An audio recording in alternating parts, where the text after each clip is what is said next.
সেনাবাহিনীর বিশেষ অভিযানে জুয়া খেলার অভিযোগে Gaibandha public library and club মিলনায়তন থেকে আটক ৬।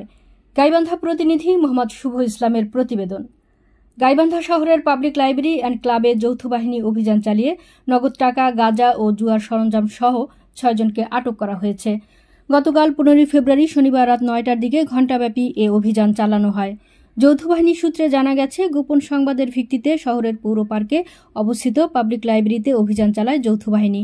এতে সেনাবাহিনী ও সদর থানা পুলিশ অংশ নেয়।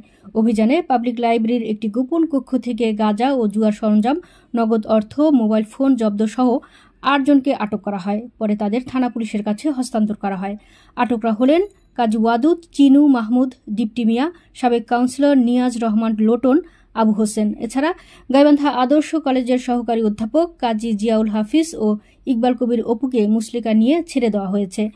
গাইবান্ধা সদর থানার ভারপ্রাপ্ত কর্মকর্তা ওসি শাহিনুর ইসলাম তালুকদার এ তথ্য নিশ্চিত করে বলেন, ৮ জনকে আটক করা হলেও ২ জনকে মুচলেকা নিয়ে ছেড়ে দেওয়া হয়েছে।